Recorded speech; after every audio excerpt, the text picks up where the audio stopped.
The train from St. Louis screeched to a stop with a shudder that rattled the windows, coughing steam into the brittle desert air. Clara Whitmore stepped down onto the small wooden platform, her gloved hand tightening around the handle of a worn valise. The sign above her head read, Red Mesa Junction. It wasn't much of a town. A few crooked buildings, a general store with a sagging porch, a saloon with swinging doors, and dust stretching to the horizon. She had imagined the West to be wild and vast, but she hadn't expected it to feel so empty. The heat pressed on her from every direction, carrying the scent of sun-baked earth and horse sweat. Her pale dress, fine but faded from travel, looked out of place here, like something from another world. She adjusted her hat and tried not to let the curious stares of the men at the station unsettle her. A tall man in a sweat-stained shirt tipped his hat. "You lost, ma'am?" Clara managed a polite smile. "No, sir. I'm looking for the Red Mesa Ranch. I was told there's a room for rent." At that, the man's expression changed. His hand dropped from his hat, his voice lowering. "You mean Greyhawk's place?" She nodded uncertainly. "That was the name on the notice." He spat in the dust. "You best be careful, ma'am. Folks say that man's half ghost, half Apache, and all kinds of trouble. Don't much take to visitors." Clara straightened her shoulders. She had not come all this way to be frightened by stories. "I appreciate your concern, sir, but trouble's behind me now." He shrugged. "Suit yourself. You'll find the ranch about 5 miles west. Follow the road till it turns to sand." With a rented horse and a heart full of stubborn courage, Clara rode out of town. The land unfolded in waves of red stone and desert sage, the sun dipping low and fierce behind the mesas. Each hoofbeat echoed against the canyon walls, carrying her farther from everything she'd ever known. She thought of why she had come. The humiliation of a broken engagement, whispered gossip in her Boston hometown, and the suffocating pity of polite society. Out here, no one knew her name. She could start again, teach children, build a quiet life. That was all she wanted, a place to belong. By the time she saw the ranch, dusk had settled. The house was simple but sturdy, its walls catching the last amber light. A weathered barn stood beside it, and a corral stretched toward the canyon rim. She could see no movement, no smoke from the chimney, just stillness and a hawk circling above. Clara dismounted, smoothed her skirt, and approached the porch. The boards creaked beneath her boots. She knocked once, then twice. The door opened a moment later. He was taller than she expected, broad-shouldered, sun-darkened, his long black hair tied at the nape of his neck. A faint scar cut across his cheek, disappearing into a shadow of beard. His eyes, dark, unreadable, studied her for a long moment before he spoke. "You're lost," he said simply. His voice was rough, low, like stone scraping against stone. "No," she replied softly. "I'm Clara Whitmore. I came about the room." A long pause followed. The man's gaze drifted over her, not with rudeness, but as though he were measuring the truth of her words. Finally, he stepped aside. Inside. She hesitated, then entered. The air smelled faintly of cedar and dust. The room was sparsely furnished. A table, 2 chairs, a stone hearth cold with disuse. Everything was neat, but untouched, as if frozen in time. "You can stay upstairs," he said. "Small room, bed, washstand, window that leaks when it rains. $10 a month, chores included." "That will be fine," Clara said, her voice steady though her heart thumped. "And your name, sir?" He met her gaze. Greyhawk. The name suited him. Sharp, silent, solitary. As she followed him up the narrow staircase, Clara felt the weight of the house, the echoes of footsteps that hadn't walked there in years, the quiet that hummed like something alive. She didn't know whose ghosts lingered within these walls, or what kind of man she was now living under the roof of. But as the last light faded from the mesa and the desert turned to silver under the moon, she felt, for the first time in months, that she had crossed into a place where her past could no longer find her. She thought she was just renting a room. She didn't know she had stepped into the heart of a broken warrior's silence, or that before long, she would be the one to heal it. Clara woke to the sharp scent of dust and horse sweat drifting through the open window. The desert sun had barely risen, brushing the mesas with pale gold, but already the ranch hummed with quiet life. She dressed quickly, her fingers brushing the coarse wool of the skirt she'd packed, and descended the narrow staircase to meet whoever ran this place. The man, Daniel Greyhawk as she had learned, was nowhere in sight. She found him in the corral, moving with careful precision, saddling a horse as if the animal were a fragile extension of himself. His movements were smooth, controlled, almost ritualistic. When he noticed her, he straightened, his dark eyes assessing her with a caution that felt both protective and wary. "Good morning," she ventured. He gave a curt nod. "Morning." That was all. Words came sparingly from him, each one deliberate. She guessed he had not spoken freely in a long time. Clara was not one to be deterred by silence. "I brought fresh water for the animals," she said, pointing to the bucket balanced carefully on the fence. "And there's some bread in the kitchen." Daniel's jaw tightened ever so slightly, a flicker of surprise crossing his features. No one had spoken to him this way in years, not politely, not kindly, not without fear. He inclined his head. "You'll do." It was not a compliment she had expected. She smiled anyway. The house itself seemed to mirror its owner, strong, weathered, and closed off. Clara explored quietly, taking stock of the rooms, the furniture, and the neglected garden behind the house. The wind whispered across the dry earth, rattling the shutters carrying the scent of sagebrush and distant rain. Here, everything seemed suspended. Time, memory, grief. As days passed, Clara noticed more about Daniel. He kept to routines, precise and solitary. He rose before dawn, tended the horses and cattle, repaired fences with methodical care. He rarely spoke, and when he did, it was to issue instructions or respond to a practical question. He flinched at noise, avoided crowds, and always carried the weight of some invisible burden. Yet there were moments when he let his guard drop, brief flashes of humanity. She saw it in the way he watched a hawk wheel against the sky, or how he paused at the edge of the corral to feel the warmth of sunlight on his hands. There was a gentleness in his precision, a tenderness behind the rough exterior. Clara herself fell into her own rhythm. She cooked, cleaned, repaired the rooms, and tended the garden. She whistled softly to the horses, and they nickered in recognition. She read aloud in the evenings, choosing books that carried warmth, hope, and stories of courage. She noticed that Daniel listened, sometimes lingering at the doorway, though he never asked questions or commented on the stories. His presence alone was enough. The townsfolk's warnings echoed in her mind, that Daniel Greyhawk was half ghost, half Apache, and all kinds of trouble. But Clara saw something else.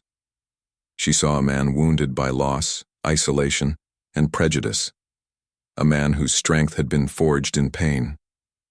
She also saw that beneath his silence, he was capable of trust if it were earned. One afternoon, she ventured carefully into conversation. "You never talk about your past," she said lightly, carrying a basket of laundry. "Does that make it easier?" Daniel's hands paused over a fence post. He looked at her, dark eyes narrowing, not in anger but calculation. "Some things," he said finally, "are safer left buried." She nodded, sensing the depth of the pain he carried. "I won't ask," she replied. "But if you ever want to talk, I'm here." He said nothing more, returning to his work. But for the first time, Clara sensed the faintest shift. Perhaps he was beginning to allow her presence, a witness, a companion, to make life a little less solitary. As the sun sank behind the mesas, casting long shadows across the yard, Clara climbed the stairs to her room. From the window she could see Daniel moving among the horses, the golden light catching his profile. There was a story etched into the lines of his face, a weight he carried silently. She had come to this remote place seeking refuge, a temporary escape from her past. But already she felt the stirrings of something more profound. an awareness that she was not merely renting a room in a house, but entering the quiet, fragile life of a man who had closed himself off from the world. And somewhere, deep inside, she understood that healing, for both of them, was about to begin. The first night in the Red Mesa Ranch settled over Clara like a heavy, velvety curtain. The desert outside shimmered with the silver of moonlight, the mesas casting long, jagged shadows across the yard. Inside, the house was quiet. Too quiet, she thought at first, until she began to notice the rhythm of it. The faint creak of the staircase as Daniel moved about, the whisper of wind through the cracks in the wooden walls, the sigh of old floorboards beneath the weight of years. Clara lit a single lantern in her room and unpacked her few belongings. A bundle of neatly folded dresses, her worn satchel of books, and a small leather journal she kept for her thoughts. She ran her fingers along the windowsill, tracing the grains in the wood. There was a story in this house, she could feel it. A story of solitude, of loss, of survival. Every corner seemed to hum with the echo of someone's presence, someone who had once loved and lost. Downstairs, Daniel moved silently in the kitchen. Clara had learned by now that he performed every task with careful precision, sweeping, tending the hearth, stacking firewood. His silence wasn't coldness. It was habit, a shield against a world that had caused him nothing but pain. But tonight, as she carried a tray of tea down to the sitting room, she noticed something new. A hesitancy in his movements, a pause that seemed almost curious. "I thought you might like some tea," Clara said softly, placing the tray on the worn wooden table. Daniel looked at her but did not respond immediately. Instead, he lifted his gaze to the window, to the vast desert beyond, as if measuring the night sky. Finally, his voice, low and gravelly, broke the quiet. "You bring warmth to a cold house." Clara felt a flush rise to her cheeks. "I only do what I can." For several nights after, she explored the house more boldly. She opened drawers, found stacks of old letters tied with faded ribbons and books whose spines had cracked with time. In the attic, she discovered a box filled with mementos. A child's toy horse, a locket with a portrait of a woman, a bundle of letters in delicate handwriting. Each object told a fragment of Daniel's story, of the life he had been forced to leave behind. She did not touch them, not at first. She merely observed, learning the rhythms of his solitude. The house, she realized, was not just a shelter.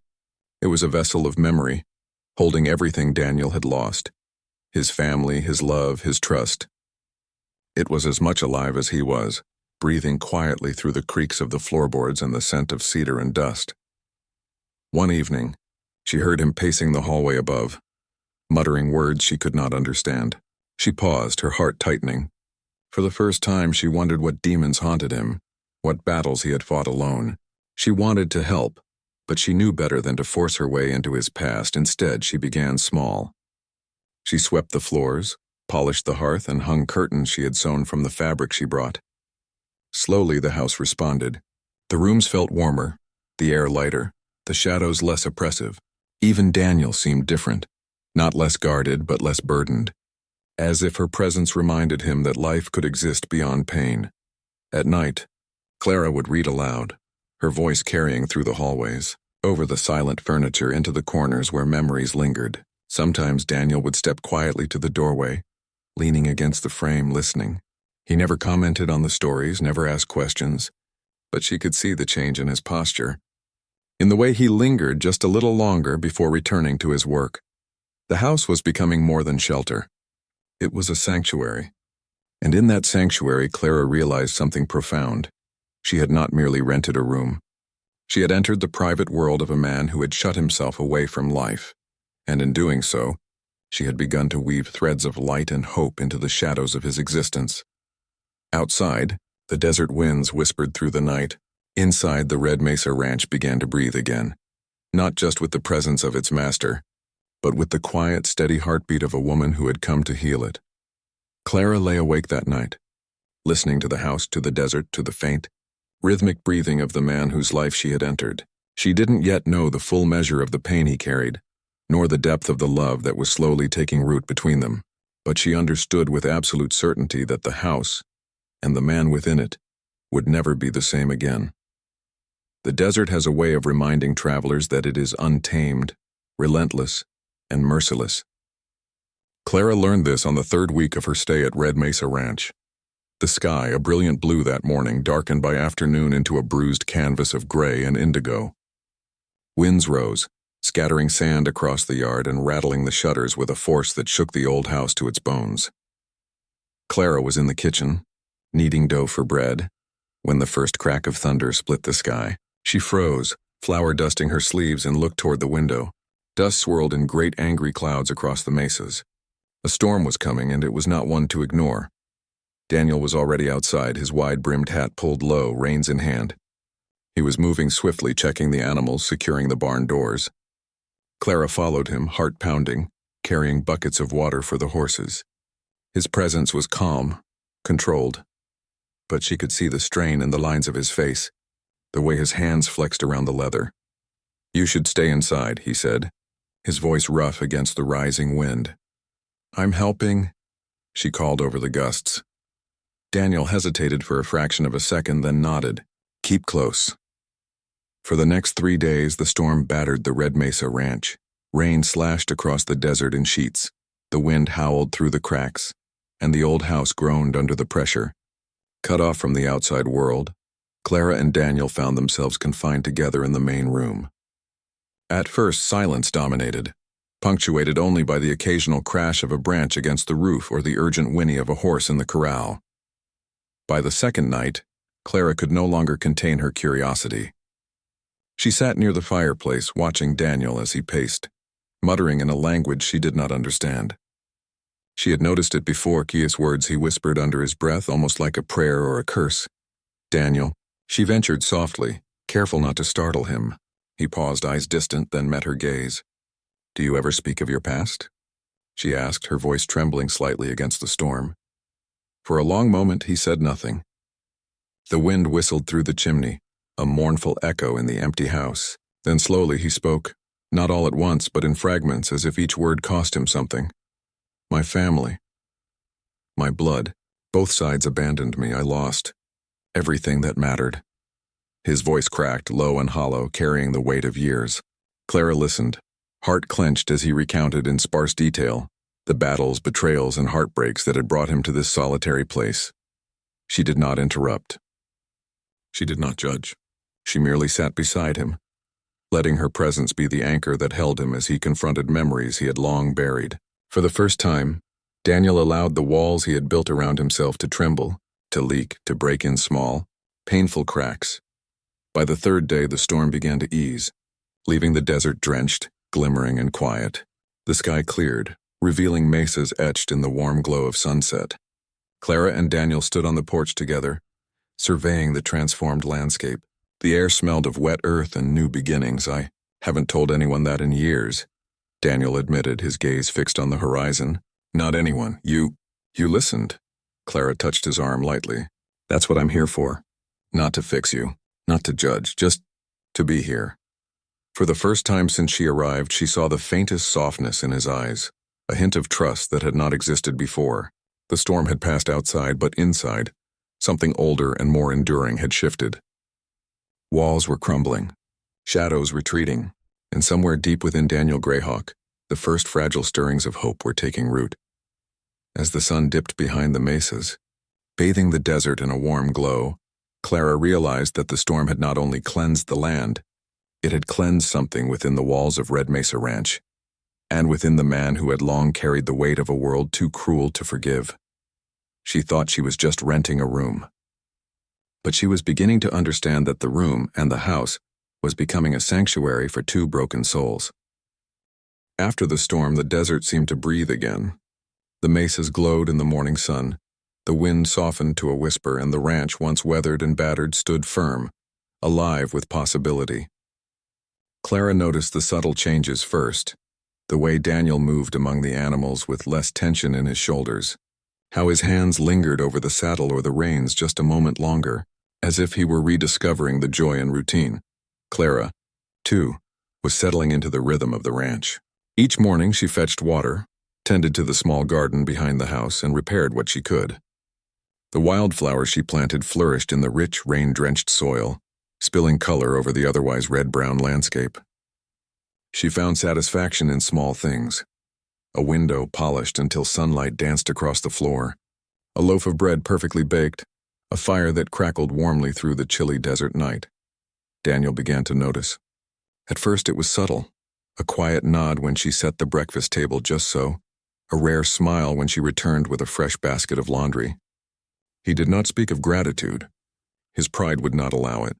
Yet the little kindnesses she offered slowly chipped away at the walls he had built. One afternoon he found her in the garden, kneeling among the flowers. Her hands were streaked with dirt, her hair loose and curling in the wind.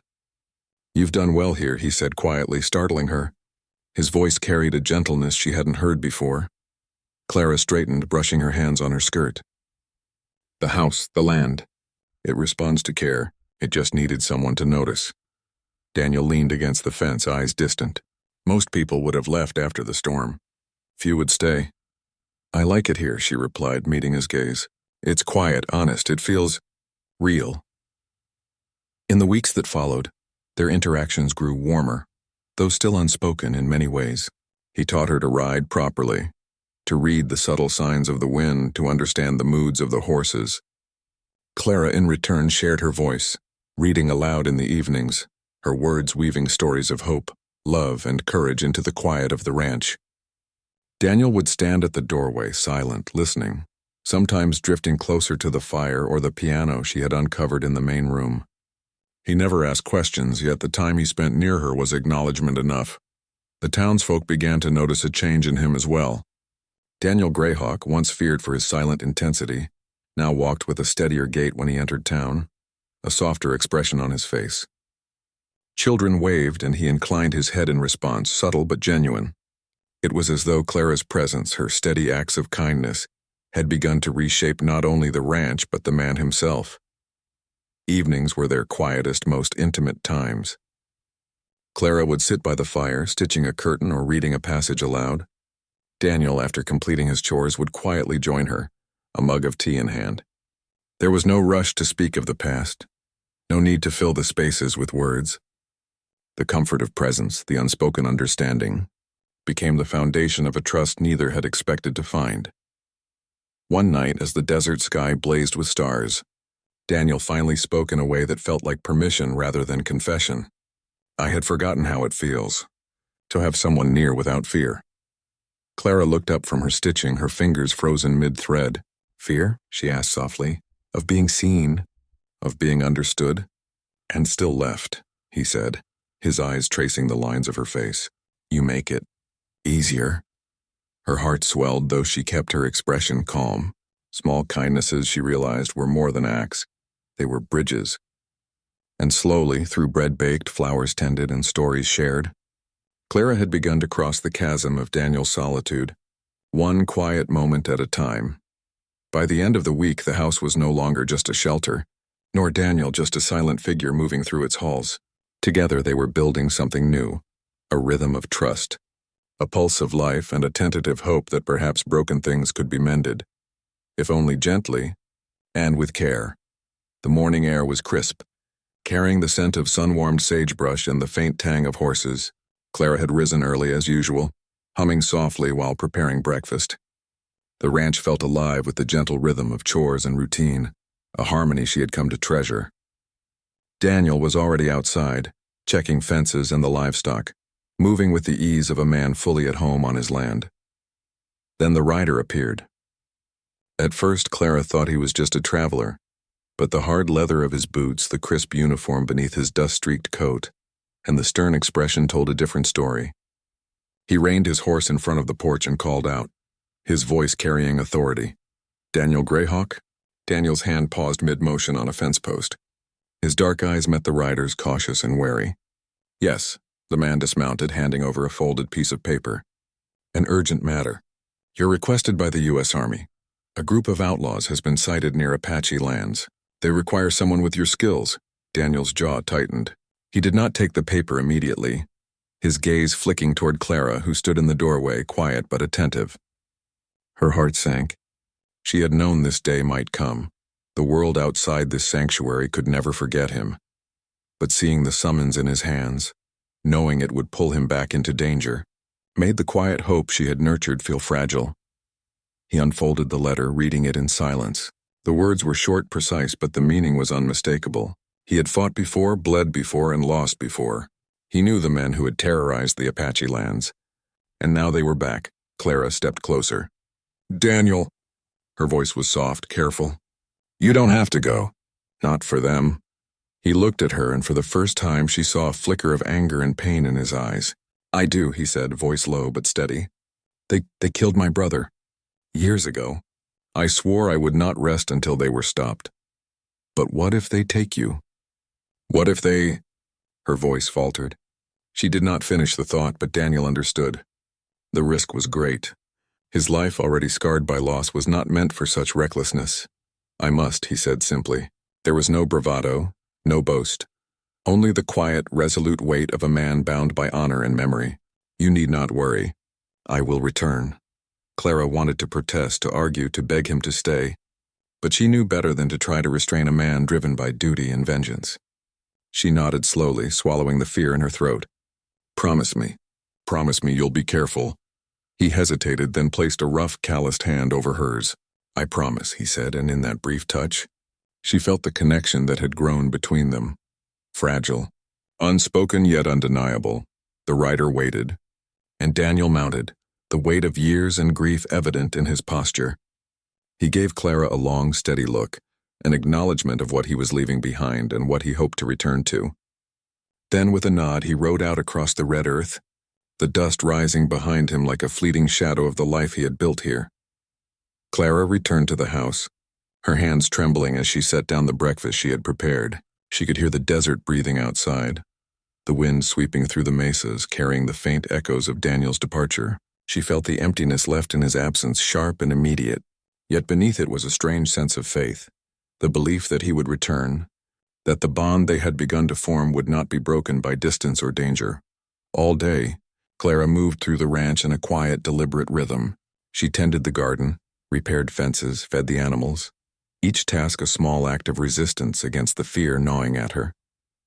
And at night, when the desert was silent and the stars shimmered like distant fires, she sat by the hearth reading aloud from a book Daniel loved, imagining his voice beside hers, hoping it would guide him safely back home. For the first time, she understood the true depth of the life they were building together. It was not only a sanctuary of warmth and small kindnesses, it was a bond strong enough to endure separation, a connection capable of withstanding danger, grief, and the ghosts of the past. And somewhere deep in the red desert, Daniel Greyhawk rode, carrying not only the burden of vengeance but the quiet hope of the woman who had taught him that even a broken warrior could be healed. That night the Red Mesa Ranch was bathed in silver moonlight. The desert stretched endlessly beyond the porch, the mesas casting long shadows that seemed to cling to the house like silent witnesses. Clara moved quietly through the kitchen, preparing a simple supper, stew, fresh bread, and a small pot of tea, while the wind whispered softly through the cracks in the walls. Daniel had spent the day making final preparations for the ride. He had checked his weapons, inspected his horse, and gone over the route in his mind countless times. Each movement was deliberate, precise, and heavy with the weight of what was to come. Clara watched him from the doorway, the dim lantern light casting his silhouette in sharp relief. He seemed almost untouchable, a man shaped by loss, pain, and survival. Yet tonight she noticed there was a tension she had never seen before, a tightness around his eyes, the slight tremor in his hands as he polished the leather of his saddle. Clara set the table and called softly, "Dinner's ready." Daniel paused at the door, his gaze lingering on the meal. He did not speak, only nodded, and for a moment she thought he might retreat into the silence that had always been his shield. Instead, he joined her at the table, moving carefully, as though even the act of sitting carried meaning. They ate in near silence, the only sounds the clinking of utensils against the wooden plates and the occasional sigh of the wind outside. Clara watched him, unsure of how to bridge the gulf of unspoken words. Finally she spoke, her voice soft but steady. "Daniel, tomorrow is dangerous. I know you feel you must go, but I need you to know. Whatever happens, you are not alone, not here, not in my thoughts." He looked up at her, and for the first time in weeks she saw vulnerability flicker across his features. The hard stoic mask he wore so well wavered for a heartbeat. "I've lived a long time with ghosts," he said quietly. "I've carried grief that would crush most men. You make it easier to breathe." Clara felt her throat tighten. Then promise me you'll come back. Daniel's hand reached across the table, covering hers with surprising warmth. His calloused fingers were rough against her skin, yet the gesture carried something tender, almost fragile. I will return, he said. I promise you. After supper, Clara led him to the main room. She had placed the restored piano by the window, and for the first time, she coaxed him to sit. His fingers hovered above the keys, hesitant, unsure. Play, she urged softly. Just for tonight. Not for the town. Not for anyone else. Play for yourself, and for what you hope to return to. He struck a single note, then another. Slowly, a melody emerged, hesitant at first, then growing stronger. The music carried the weight of sorrow, the longing for justice, and the glimmer of hope that Clara had brought into his life. Tears glistened in his dark eyes as he played, his body tense, yet there was a release, a quiet surrender to the emotions he had kept buried for years. Clara sat close, listening, her hand brushing his arm when the music faltered. She did not speak. She did not need to. The piano, the room, the desert outside, all bore witness to a moment of vulnerability shared between two people who had discovered each other amidst pain and solitude. As the final notes faded into the night, Daniel rose, his expression unreadable yet softened. He placed a hand on Clara's shoulder, a silent acknowledgement of what they shared. Sleep well, he said. Tomorrow we ride into danger, but tonight we have this. Clara nodded, a quiet determination settling in her chest. She understood now that love, like trust, was forged in small moments. Shared meals, gentle touches, quiet melodies, and promises whispered under moonlight. She watched him retire to his room, the weight of the coming day heavy in the air, yet tempered by the bond they had nurtured in the stillness of the night. Outside, the desert slept under a blanket of stars. Inside, two hearts beat quietly in anticipation, fear and hope. And in that fragile space between darkness and dawn, Clara realized something profound. The man she thought she was merely renting a room from had become the heart she longed to protect, the broken warrior she had begun to heal. The morning air was cold, the desert wind carrying the sharp scent of sagebrush and sun-baked earth. Daniel Greyhawk mounted his horse with the steady hands of a man who had done this countless times before. Yet the tension in his shoulders betrayed the weight of what lay ahead. The outlaws he sought were ruthless, the same men responsible for years of bloodshed and the death of his younger brother. There was no turning back. Clara stood on the porch, wrapped in a shawl, her fingers gripping the railing. She watched him ride, the dust rising in soft clouds behind the horse, and felt a tight knot of fear twist in her chest. She had known this day would come. The past always has a way of demanding reckoning. But seeing him leave, so strong and determined, yet so humanly vulnerable, made her heart ache. The ride into the canyons was grueling. Daniel moved silently through the rugged terrain, every sense alert, every muscle coiled like a spring. The wind whispered warnings through the cliffs, the shadows of rock shifting with the sun as if alive. Finally, he spotted them, a small gang of outlaws, careless and overconfident, camped near a dry creek. The confrontation was swift and brutal. Guns cracked, horses whinnied, and the red earth drank deeply of the dust and blood stirred by violence. Daniel fought with precision, his every action a blend of skill, rage, and the cold desire for justice. One by one, the outlaws fell, until only the last man remained. This was the moment Daniel had trained himself to anticipate, the moment he had long believed would bring closure. But as he raised his weapon, he saw the fear in the man's eyes, a reflection of the choices that had brought him here, a mirror of his own past darkness. For the first time in years, Daniel hesitated. Killing this man would not restore his brother, nor would it heal the wounds of years spent in grief. He lowered his weapon. "Go," he commanded, his voice steady, calm, and final. The outlaw, trembling, stumbled backward before disappearing into the canyons, leaving only the echo of his retreat behind. Daniel stayed a moment longer, letting the wind carry away the remnants of violence. He felt the weight of vengeance lift slightly, replaced by a fragile clarity he hadn't known in years. The desert was silent again, vast and empty, yet alive with possibility. When he returned to the ranch, dusk was settling over the mesas. Clara was on the porch, her shawl wrapped tightly around her, watching the horizon. At the first sight of him, she ran to meet him, her breath catching in relief and joy. His horse slowed, recognizing her presence, and he dismounted, the tension in his body beginning to ease. Clara rushed to his side, helping him dismount fully and guiding him toward the house. She could see the cuts on his hands, the dirt smeared across his clothes, the weariness etched into his face. She did not speak immediately. Instead, she wrapped her arms around him, letting him lean into her strength. Inside, she cleaned and bandaged his wounds, her hands steady despite the racing of her heart. She fed him warm broth and guided him to sit by the fire, the flames casting flickering shadows across his tired features. Daniel finally allowed himself to rest, letting the comfort of her presence seep into his bones. As the night deepened, Clara read aloud from a book they both cherished. Her voice a gentle balm over the lingering adrenaline and tension. Daniel listened, occasionally glancing at her with a softness that had been absent before. For the first time in years, he felt a sense of redemption. Not for the past, not for the lives lost, but for himself. He had survived the storm of vengeance, and in doing so, he had returned to the sanctuary he had nearly abandoned, the Red Mesa Ranch, and the woman who had quietly, persistently begun to heal his broken heart. Outside, the desert was still. Inside, the warmth of fire and care wrapped around them like a shield. Daniel Greyhawk, the warrior scarred by history, had returned not only alive but changed. And Clara understood with a deep, unwavering certainty that the storm had not only passed in the canyons, it had passed in the heart of the man she loved. The first light of dawn stretched across the Red Mesa Ranch, painting the mesas in shades of rose and gold. Clara had been awake for hours, moving quietly through the kitchen, tending the fire and preparing breakfast.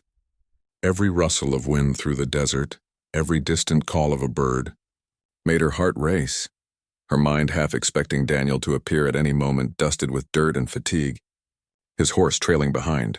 And then she saw him. Daniel Greyhawk rode into the corral slowly, his movements deliberate, cautious. The dust rose around him like a cloud, but it could not obscure the unmistakable figure of the man she had come to know, strong, scarred, and alive. Clara's breath caught. Relief, joy, and a deep, tethering love surged through her chest. She rushed forward, stopping only when she reached him, her hands gripping his arms as he dismounted. He leaned into her touch, the tension in his body easing for the first time in days. His dark eyes met hers, and she saw the exhaustion, the pain, and, surprisingly, the light of hope flickering in their depths. "You're back," she whispered, her voice trembling with a mixture of disbelief and happiness. "I promised," he replied, his voice low and steady, "and I always keep my word." She guided him into the house, helping him remove his dust-covered coat and brushing the grit from his hair. Inside, the familiar warmth of the hearth welcomed him, the soft glow of the lanterns casting the ranch in a gentle, reassuring light. Clara tended to his wounds with careful hands, cleaning the cuts and scrapes he had sustained and bandaging them with precision. She worked in silence, letting the quiet intimacy of the moment speak for both of them. Daniel watched her, the walls he had built around his heart slowly crumbling in the face of her quiet devotion. "I forgot how it feels," he said after a long moment, "to be cared for without expectation, to return and find someone waiting." Clara smiled, brushing a strand of hair from his forehead. "You've been gone a long time, but you're here now, and that's what matters." Evening settled over the desert, and the ranch seemed to exhale in relief. Clara guided Daniel to a chair by the fire and poured a cup of tea, her fingers brushing his as she handed it to him. He accepted it, savoring the warmth in more ways than one. For the first time in years, he felt not just alive but at home. They spoke quietly of small things, the garden, the repairs to the house, the animals that had survived the storm. There was no need to recount the battle, to dwell on the pain. The memories were heavy enough without words. Instead, they focused on the here and now, the rhythm of daily life, the simple acts that reinforced the bond between them. Later, as Clara read aloud from her favorite book, Daniel leaned back in his chair, his eyes softening as he listened. The room was filled with the sound of her voice, the crackle of the fire, and the unspoken promise of shared tomorrows. He reached out, brushing his hand against hers, and she squeezed it gently. The gesture spoke volumes. Trust, healing, love. In that quiet space, Daniel realized something profound. He had faced the violence and vengeance of the past, survived it, and returned not only physically intact but emotionally renewed. Clara's unwavering presence, her patience, and her kindness had healed wounds he had thought permanent. The Red Mesa Ranch was no longer just a house. It was a home, a sanctuary where two broken souls had found each other. As the stars blinked into existence over the desert, Clara and Daniel sat together, their hands entwined, hearts beating in quiet unison. The journey was far from over, but for the first time, they felt the strength to face it together. The room that Clara had once rented was no longer temporary lodging. It was a place of safety, love, and hope. The place where a broken warrior had returned and where both of them would begin anew. Outside, the desert stretched endlessly, vast and unyielding. Inside, the Red Mesa Ranch thrummed with life, and within its walls, Daniel Greyhawk and Clara Whitmore discovered something more enduring than survival. They discovered each other. Months passed at the Red Mesa Ranch, each day settling into a rhythm that was steady, warm, and entirely their own. The desert had shifted with the seasons, harsh summers softened by gentle monsoons, crisp autumns giving way to quiet winters. But inside the ranch, something unchanging had taken root. The life that Clara and Daniel had begun to build together. The room Clara had once rented now felt entirely different. The pale curtains she had sewn fluttered in the breeze. The bed was neatly made and the small hearth glowed with a steady warmth. The walls no longer held the quiet loneliness of a temporary tenant. They carried the light of shared memories, laughter, and whispered secrets. It was a space alive with the presence of two people who had both given and received trust, love, and care. Daniel had returned to his work with the ranch, but he was no longer the solitary, silent figure Clara had first encountered. He laughed more freely, spoke in a low, easy tone, and when the mood struck him, even played the piano she had restored. He moved among the animals with the same careful precision, but now there was lightness in his step, a quiet joy in his routine. The brokenness that had haunted him for years was no longer a shadow over every action. It had softened, healed by patience, companionship, and Clara's unwavering presence. Clara herself had transformed as well. She taught the children of the small town in a makeshift classroom in the main room, their laughter filling the space in ways that had once seemed impossible. She cultivated the garden, cooked meals with care, and managed the ranch alongside Daniel, learning the rhythm of his world while gently shaping her own. Each day she marveled at how a place that had seemed so lonely and desolate could be so full of life when two people shared it. They spent evenings together on the porch, watching the sun dip behind the mesas, the sky painted in brilliant oranges and purples. Words were often unnecessary. The comfort of each other's presence spoke volumes. On stormy nights when the wind rattled the shutters, they would sit by the fire, Daniel's hand resting lightly on Clara's, listening to the desert and the house breathe in unison. The townsfolk had come to see them as a singular unit. Daniel, once feared for his stoicism and temper, now tempered by love, and Clara, whose quiet strength had restored both the house and the man within it. The ranch itself had become a legend, a symbol of resilience, patience, and the transformative power of small kindnesses. One evening, as the stars blinked to life over the desert, Clara and Daniel stood in the garden, hands entwined.